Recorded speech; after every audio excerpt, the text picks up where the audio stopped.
자, 다시 수업을 시작하도록 하겠습니다. 이제 우리가 자유무역 질서의 등장에 대한 얘기는 다 설명을 드렸고요. 이제 두 번째로 가트 체제에서의 다자간 무역 협상에 대한 얘기를 조금 설명드리겠습니다.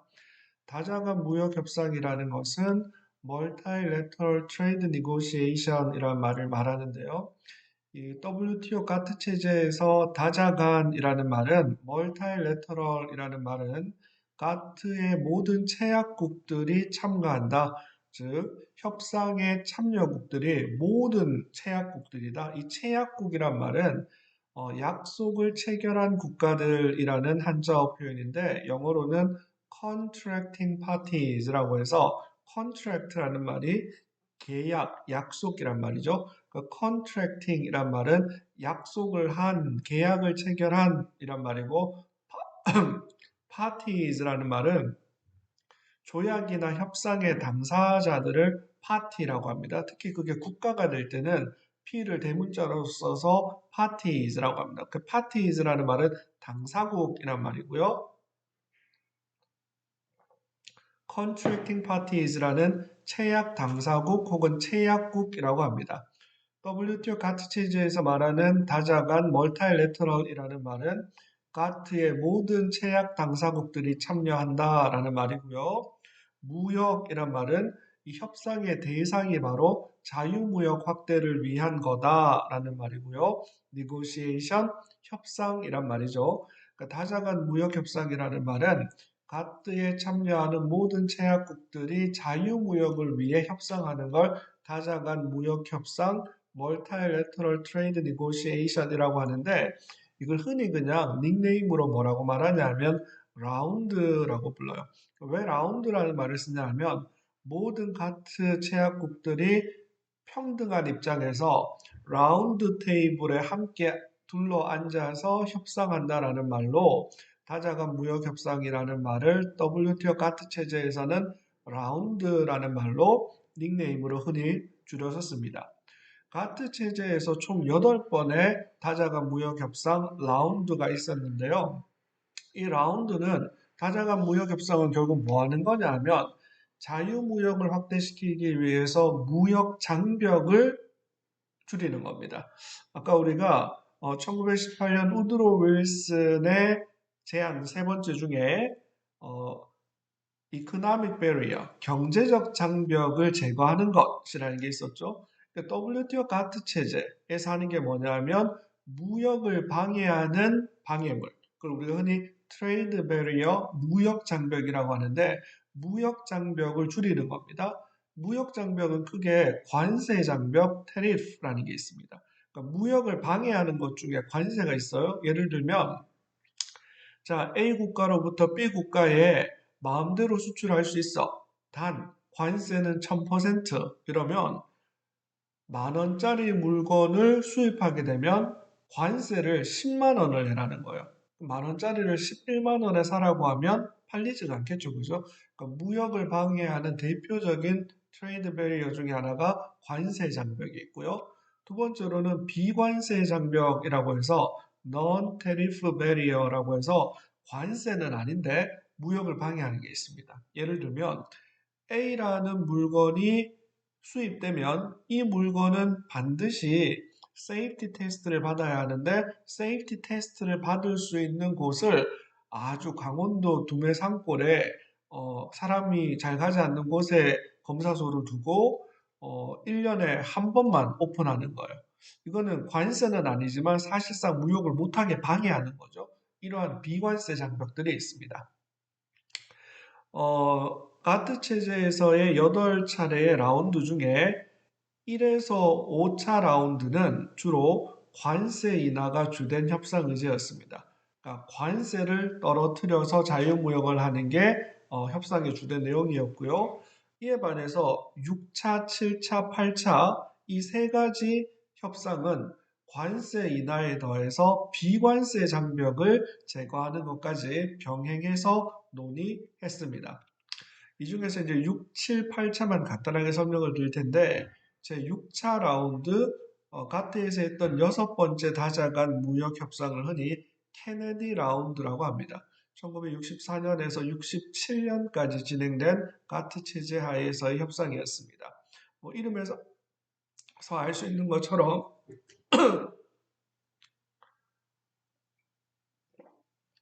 미국의 케네디 대통령이 협상에 중요한 주도적 역할을 했다고 해서 이름을 케네디 라운드라고 붙였습니다. 오른쪽 하단에 보시면 당시 뉴욕타임즈의 기사 내용인데요. 케네디 라운드 어코드 리치드, 케네디 라운드 합의에 성공했답니다. 뭐 하는 합의냐면 관세를 평균 33% 인하하는 케네디 라운드의 중요한 협상 의제도 관세의 인하였습니다. 관세 인하 협상. 이거 이외에도 비관세 장벽의 제거를 위한 논의가 있었는데 아주 중요한 게 반덤핑 코드라고 해서 이 코드라는 말은 보통 이제 성문 법전을 코드라고 합니다. 그래서 코드라는 건 법 규정이라는 의미예요. 그러니까 반덤핑 규정, 반덤핑 코드를 만드는 데 합의했습니다. 이게 나중에 WTO 체제에서 이제 제대로 된 정식의 조약으로 다시 발전하게 됩니다. 다음 제7자 라운드는 1973년에서 79년 사이에 도쿄에서 벌어졌다고 해서 도쿄 라운드라는 말을 씁니다. 가트 체제에서 벌어졌던 제7차 라운드 도쿄 라운드.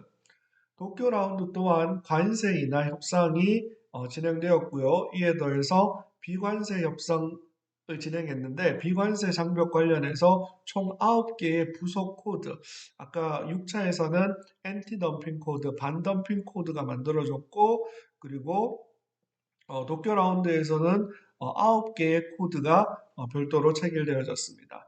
이후 이러한 코드들은 개정을 통해서 WTO 부속 협정으로 수용되게 됩니다. 이게 무슨 내용인지는 우리가 다음 주에 아마 배우게 될 것 같습니다. 다만 가트 제20조 하의 긴급 수입 제한 조치는 부속 협정에 포함되지 않았다. 가트 체제가 끝나고 WTO가 출범하면서 여러 가지 부속 협정들이 체결되는데 그 대부분의 것들이 이 6차, 7차 라운드를 통해서 합의가 이루어지고 이후에 일부 개정이 되는데 이 세이프가드와 관련된 것들은 가트 체제에서는 합의를 하지 못하고 WTO 체제의 등장과 함께 새롭게 등장한 문건이라는 겁니다. 다음 주에 좀 더 자세하게 설명드리겠습니다. 그리고 제8차 라운드, 우루과이 라운드 협상이라고 해서 1986년에서 1993년 사이에 벌어졌습니다. 이 세계적인 협상이었는데요. 잘 아시는 것처럼 이 우루과이 라운드 협상이 진행되던 중간에 1989년 베를린 장벽이 무너지고 91년 구소련이 해체되고 냉전이 해체되게 됩니다. 그래서 이 우루과이 라운드는 소위 말하는 세계화라는 것과 더불어 전 세계 자유무역 질서 세계화에 대한 엄청난 논쟁에 휘말리게 되는데 이 사진이 우루과이 라운드 협상을 하던 모습이고 당시 동아일보에서 우루과이 라운드 협상 완전 타결 UR이라고 나오죠.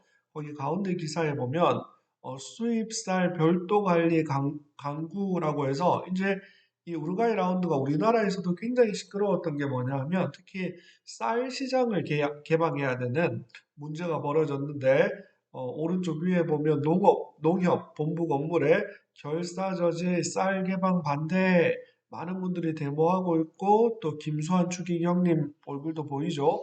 쌀 수입 개방과 한국 농업의 진로에 대한 우리의 견해라고 해서 우루과이 라운드 협상 쌀 시장 개방과 관련해서 국내 사회에서도 엄청난 논란이 당시에 벌어졌습니다. 이와 관련해서 또 유명해진 분 중에 한 분이 가수 베일호라는 트로트 가수분인데요. 이분이 신토불이라는 또 노래를 만들어서 이러한 시대적 배경 속에서 대히트를 치고 아직도 유명 트로트 가수로 활동하고 계시죠. 네. 8차 라운드 우루과이 라운드에 대해서 좀 더 설명을 드리면 우루과이 라운드 또한 관세 인하와 비관세 장벽 제거라는 기존 6차, 7차와 더불어 동일한 협상이 진행되었고요. 여기서 중요한 게 이제 지금까지는 상품에 대한 자유무역만을 규제했었는데 우루과이 라운드에서는 상품 무역을 자유화한다에 넘어서서 이제 그 영역을 서비스와 지적 재산까지 무역 전반으로 규제 대상을 확대하는 협상을 진행하게 됩니다. 그리고 드디어 1994년 4월 15일 WTO 설립을 위한 마라케시 협정이라는 것이 채택되는데요. 정식 명칭은 The Marrakesh Agreement. Agreement라는 말은 협정 합의서라는 말입니다. 국제조약이라는 말이고요. 마라케시는 도시 이름이에요. 이 지역 이름이에요. 마라케시라는 도시에서 합의를 했다고 해서 모로코라는 나라의 마라케시라는 도시에서 합의했다고 해서 마라케시 어그리먼트라는 말을 씁니다. 근데 이 조약의 내용이 뭐냐면 Establishing the World Trade Organization이라고 해서 WTO라는 국제기구를 설립하는 거였고요. 또한 동시에 WTO에서 다루는 여러 가지 annexes, 부속 협정, 부속서를 설립하는 조약이었습니다. 우리가 흔히 이걸 뭐라고 말하냐면 WTO 협정이라고 해서 위에 보면 체계 표지인데요. 엄청나게 두꺼운 법전입니다. 마치 우리나라의 뭐 신소법전, 대법전이라는 게 있는 것처럼 WTO에서 적용하는 무역 관련 모든 규정들을 담아놓은 협정인데 이걸 흔히 통칭해서 WTO Agreement, WTO 협정이라고 하는데 이 WTO 협정이 1994년 4월 15일 날 드디어 채택되게 됩니다. 결국 이 WTO 협정의 채택은 실패했던 ITO의 꿈이 WTO라는 국제기구의 설립으로 성취되었다라고 평가할 수 있겠죠. 2차 세계대전 이후에 ITO라는 것을 만들려고 했는데 미국 의회의 비준법으로 ITO는 결국 실패로 끝나고 다만 ITO에서 다루는 조약 중에 하나인 가트만이 살아남았는데 이 가트를 잠정 적용했던 것이 이제 드디어 1994년 4월 15일 날 WTO라는 국제기구의 설립을 합의하게 되고요. 이후 1995년 1월 1일부로 WTO라는 국제기구가 공식 출범하게 됩니다. 다음으로 WTO 출범의 국제통상법상 의의에 대한 얘기를 한번 해보겠습니다. WTO는 국제기구로서의 법인격을 완성했다라고 표현할 수 있습니다. 이게 무슨 말이냐면 아까 말씀드린 것처럼 국제무역기구라는 International Trade Organization이라는 2차 세계대전 이후에 정치적 영역의 국제기구로서 UN, 국제연합이 만들어지고요. 그리고 경제적 영역에서는 ITO와 IMF와 월드뱅크, IBRD가 만들어질 예정이었는데 IMF와 IBRD는 무리 없이 출범했는데 ITO라는 것은 결국은 실패하게 되었죠.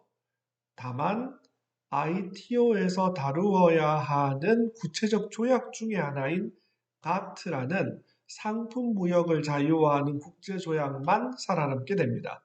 이 국제조약에 대해서 가트에 동의했던, 참여했던 국가들은 잠정 적용하기로 합의를 하게 되고 이 잠정 적용을 위한 새로운 국제조약 PPA를 만들게 됩니다. 즉 잠정 적용 의정서를 채택하게 되었는데 즉 ITO는 국제기구였지만 가트는 단순한 국제조약에 불과했습니다.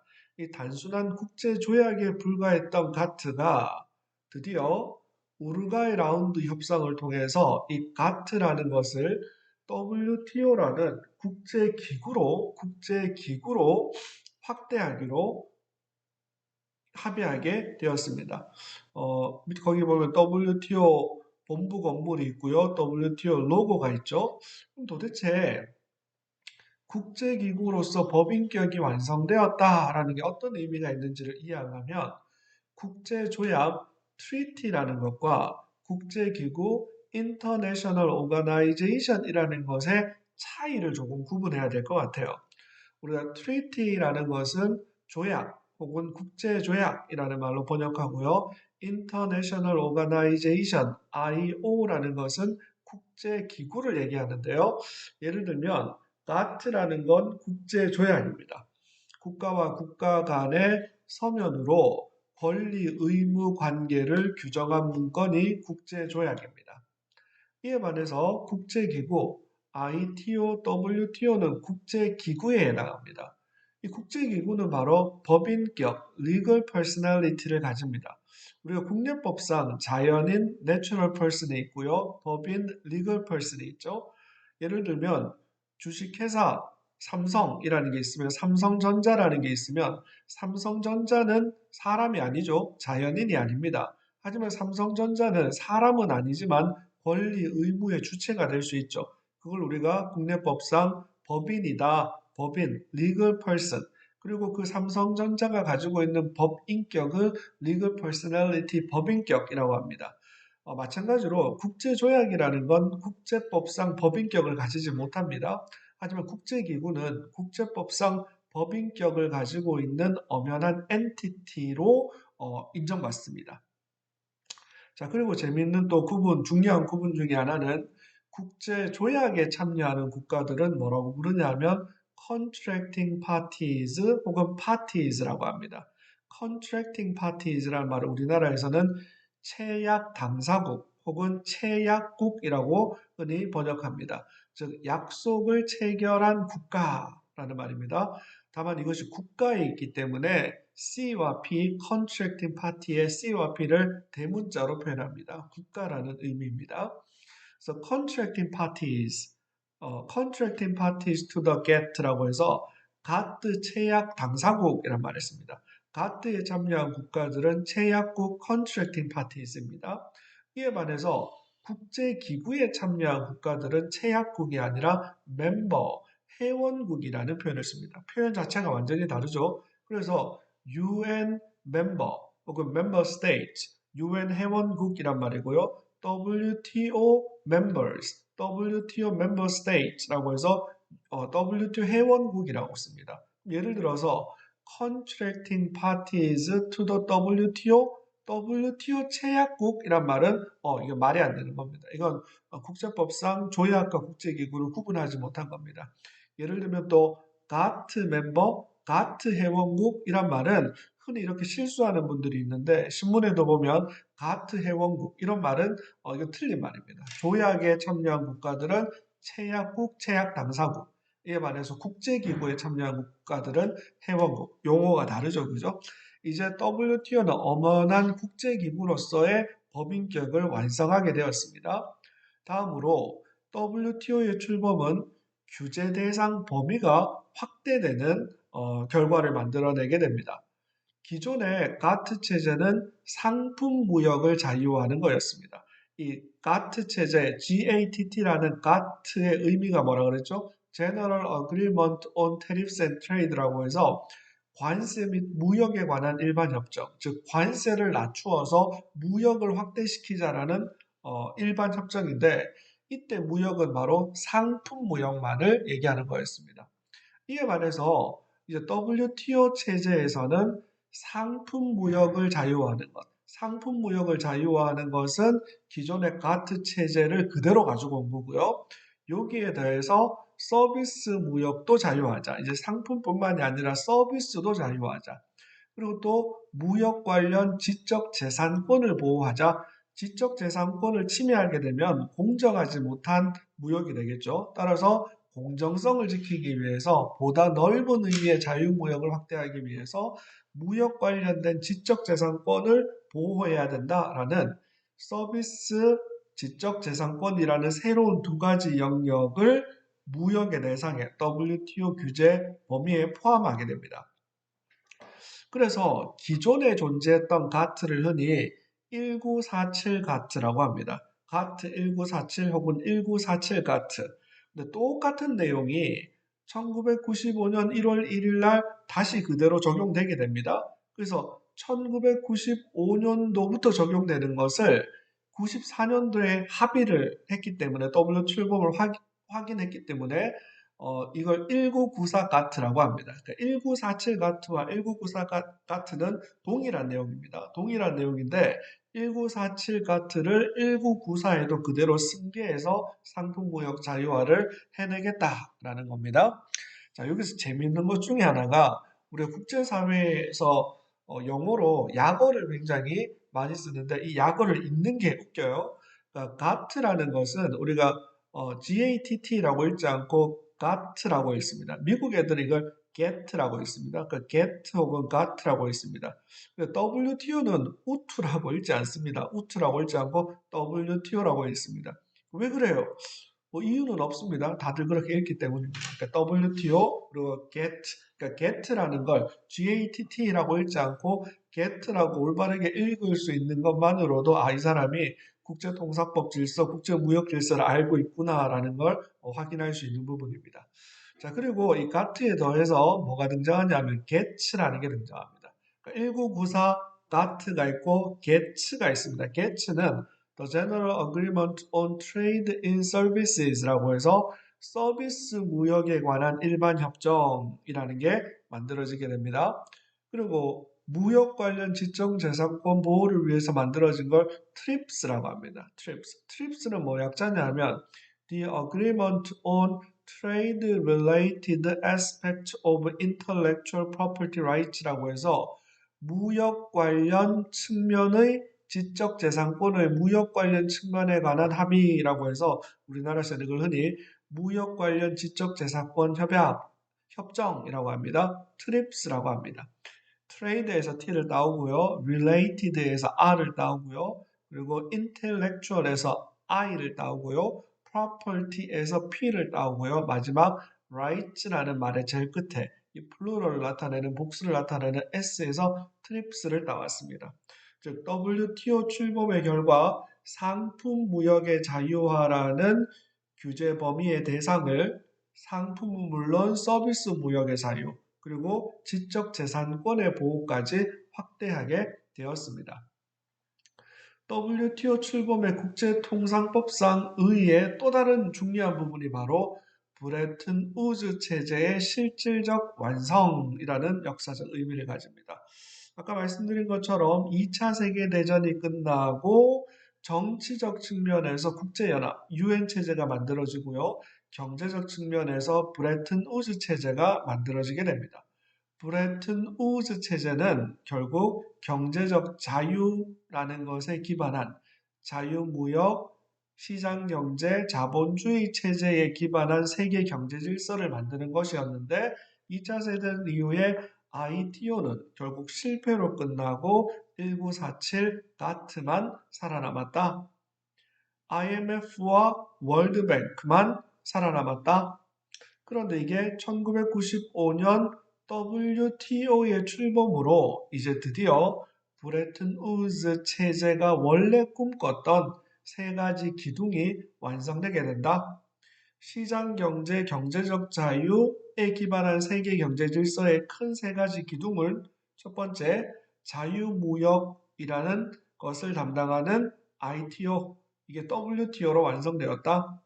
두 번째, 국제사회의 Financial Stability, 금융시장의 안정, 환율의 안정을 위한 IMF, 그리고 2차 세계대전 중 무너진 유럽을 부흥시키고 가난한 개도국의 경제 개발을 돕는 IBRD가 만들어졌다. 다만 2차 세계대전 중 무너진 유럽의 재건은 이미 끝나버렸다. 따라서 오늘날 IBRD의 유일한 미션은 Development, 가난한 개도국의 경제 개발이다. 그래서 흔히 IBRD라는 표현 대신에 요즘은 월드뱅크라는 세계은행이라는 표현을 훨씬 더 많이 쓴다라고 말씀드렸습니다. 자, 그럼 이제 오늘 우리가 배웠던 내용을 한번 랩업 정리해 보도록 하겠습니다. 오늘 우리가 배웠던 주제는 바로 국제통상법의 발전이라는 국제통상법이 만들어지게 된 역사적 배경을 살펴보았습니다. From the ITO to the WTO. 지금 현재 국제통상법의 가장 기본이 되는 핵심적인 내용은 WTO라고 했습니다. WTO를 중심으로 논의되고 있는 법률 문제가 국제통상법의 핵심입니다. 이 WTO라는 것은 원래 ITO라는 것을 모태로 해서 만들어졌는데 ITO는 만들어질 뻔하다가 출범하지 못한 채 실패로 끝나고 말았죠. 그리고 get라는 것만 살아남았고 이게 1995년 1월 1일 WTO라는 오늘날 국제기구로 탈바꿈하게 되었다고 했습니다. 오늘 세 가지를 우리가 다루었습니다. 먼저 자유무역 질서의 등장이라고 해서 자유무역 질서를 이해하려면 일단 자유주의를 이해해야 된다고 했죠. 자유주의의 출발에 해당되는 아담 스미스의 사상, 아담 스미스의 자유주의 사상이 담겨져 있는 자유주의의 바이블에 해당되는 책이 바로 아담 스미스의 국부론. 이 국부론에서 가장 유명한 얘기는 invisible hand라는 보이지 않는 손, 즉 시장의 완벽함을 상징적으로 표현하는 거라고 했죠. 하지만 국부론의 진짜 결론, 어떻게 하면 국가의 부를 증가시킬 수 있느냐, 이 질문에 대한 아담 스미스의 답변, 국부론의 결론은 분업, Division of Labor라는 분업이라고 했습니다. 이 분업이라는 것의 장점, 분업이 더 많은 부를 창출한다는 것을 보여주기 위해서 아담 스미스는 핀 메이커, 반을 만드는 사람들이 분업을 통해서 더 큰 효율을 얻을 수 있다는 설명을 했다 그랬죠. 이 얘기를 국제무역, 자유무역에 적용해보면 이건 결국 한 국가는 자기가 더 잘하는 분야, absolute advantage, 절대 우위가 있는 분야의 specialization, 전문화하라. 그리고 그 전문화에서 생산한 것들을 다른 국가들과 자유무역을 하라. 그러면 분업의 결과 새로운 부가 창출되고 더 많이 창출된 부를 모두가 공정하게 무역을 하면 모든 국가가 모든 시민들이 이익을 얻을 수 있다. 이게 아담 스미스의 사상이라고 했습니다. 이런 아담 스미스의 사상을 자유무역 이론으로 좀 더 발전시킨 인물이 데이비드 리카르도라고 했습니다. 데이비드 리카르도는 이 무역을 지지하는 이론으로 comparative advantage라고 해서 비교 우위 이론이라는 개념을 제시했다라고 했죠. 즉, 절대적으로 잘하는 게 없다고 할지라도 상대적으로 그나마 더 잘하는 것, 상대적으로 그나마 덜 못하는 것, 즉 comparative advantage, 비교 우위가 있는 산업에 전문화하라. 그리고 그 전문화에서 생산된 물건을 다른 나라의 물건과 교환, 무역하라. 그러면 모든 무역에 참여하는 사람들은, 국가들은 이익을 얻을 수 있을 것이다. 분업, 자유무역이 없던 부를 새롭게 만들어내는 wealth creation effect, 무역이 부를 새롭게 창출하는 효과가 있다라고 말씀드렸습니다. 이러한 경제적 측면에서의 이익, 무역이 주는 이익에 더해서 정치적인 측면에서 자유무역은, 시장경제는 평화를 만들어낼 수 있다라는 논리가 있다라고 했죠. 그 대표적인 주장이 1918년 우드로 윌슨 대통령의 14개 조항이라는 것이라고 있습니다. 14개 조항의 세 번째 조항에서 우드로 윌슨은 평화를 위해서 자유무역을 해야 된다. 국가 간의 경제적인 장벽을 제거하자라는 제안을 했습니다. 결국 이러한 제안이 2차 세계대전이 끝난 이후에 2차 세계대전이 끝난 이후에 자유주의에 기반한 새로운 질서가 등장하는데 정치적 측면에서는 유엔이라는 제도가, 경제적인 측면에서는 브레튼 우즈 시스템이라는 새로운 질서가 등장했다. 브레튼 우즈 체제의 하나가 ITO, 무역을 하는 인터내셔널 트레이드 오가나이제이션이었다. 이것은 결국 미국의 의회의 비준거부로 실패로 끝나고 1947 가트만 살아남았는데 잠정 적용을 통해서 가트가 자유무역 질서를 주도하다가 결국 우루과이 라운드 협상의 결과 1995년 1월 1일 WTO가 출범하게 되었다. 이 WTO가 오늘날 국제통상제도 통상법의 중심이 되었다라고 설명드렸습니다. 가트 체제에서의 다자간 무역 협상은 총 8차례, 8번 있었는데 1에서 5차례까지는 주로 관세 인하, 그리고 6, 7, 8은 관세 인하에 더해서 비관세 장벽에 대한 논의가 진행되었다. 이 중에 WTO를 탄생시킨 게 8차 협상 제일 마지막 협상인 우루과이 라운드 협상이라고 말씀드렸습니다. WTO 출범의 국제통상법상 의의가 무엇인가? 말씀드렸죠. WTO 체제는 결국 ITO가 WTO로 완성됨으로써 법인격을 갖춘 국제기구가 탄생하게 되었다. 그리고 기존 상품 무역의 자유가 서비스 무역의 자유에 대해서 무역 관련 지적 재산권 보호라는 규율 대상이 훨씬 더 넓어졌다. 라고 말씀드렸습니다. 그리고 2차 세계대전 이후에 등장한 브레튼 우즈 체제, 경제적 자유, 시장 경제에 기반한 자본주의에 기반한 세계 경제 질서가 드디어 WTO 출범으로 완성되게 되었다. WTO, IMF, 월드뱅크라는 곳으로 오늘날 경제적 자유, 시장 경제에 기반한 세계 질서가 완성되었다라는 역사적, 국제법적 의미가 있다라고 말씀드렸습니다. 자, 우리가 다음 주에 이제 뭘 할 거냐 하면요. 다음 주에는 이제 WTO 체제에 대한 본격적인 분석을 시작할 텐데 WTO가 가지고 있는 특성 세 가지를 이제 배울 텐데 그 특성 중에 첫 번째로 두 가지를 다룰 겁니다. WTO는 국제통상법, 법으로서의 WTO가 있고 협상 포럼으로서의 WTO가 있습니다. 우리가 다음 주에 이제 법으로서의 WTO가 무엇인지 그리고 무역협상의 포럼으로서의 WTO가 무엇인지에 대해서 다음 주에 하나씩 배워나가도록 하겠습니다. 자, 이렇게 해서 우리가 국제통상법 1 두 번째 주 강의를 마치게 되었습니다. 강의 듣는다고 수고하셨습니다. 이제 학기가 개학되어서 여러 가지로 분주하실 텐데 열심히 공부하시고 건강에도 유의하시고 다음 주에 다시 뵙도록 하겠습니다. 자, 오늘 수업은 여기에서 마치도록 하겠습니다. 감사합니다.